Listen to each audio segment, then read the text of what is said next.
Thank you, Mr. Speaker. The outpouring of generosity by Albertans continues to showcase what makes Alberta great. Every little bit counts. With the $10 here, $20 there mentality, donations to the Red Cross have exceeded $67 million. That's $761 per person displaced due to the Fort McMurray fire. To the Finance Minister, what specific levers, in addition to prepaid cards, is the government providing to non-profit to expedite all physically and monetary donations? Question. Minister of Municipal Affairs. Thank you, Mr. Speaker. Mr. Speaker, obviously there has been a tremendous outpouring of support and donations to the Red Cross from right across this country, and we're tremendously thankful to Albertans and all Canadians for that generosity. And Mr. Speaker, the Red Cross has a long history of supporting other nonprofits in terms of the work that they do in the communities, and we continue to expect that the Red Cross will share that generosity with other nonprofits in the Fort McMurray area to ensure the support for those organizations and the people in those communities. For supplemental. Thank you, Mr. Speaker.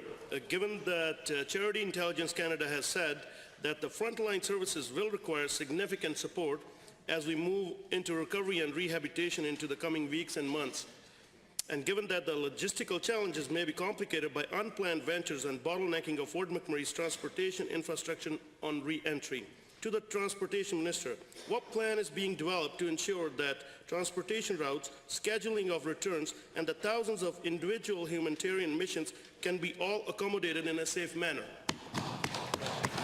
Mr. Speaker, and I want to assure the House and the honourable member that the Transportation Department, in conjunction with all other ministries and other agencies, are working to ensure a safe return for the people of Fort McMurray. The first key things to do, Mr. Speaker, is to make sure that structures are safe, roads are safe, and under very difficult conditions during the fire, we were able to check, for example, the bridge across the Athabasca River to ensure that it could accommodate the subsequent evacuation of up to 25,000 people who had fled north, Mr. Speaker, and that was accomplished, and we are going to also work carefully to make sure that the return is safe. Member. Second supplemental.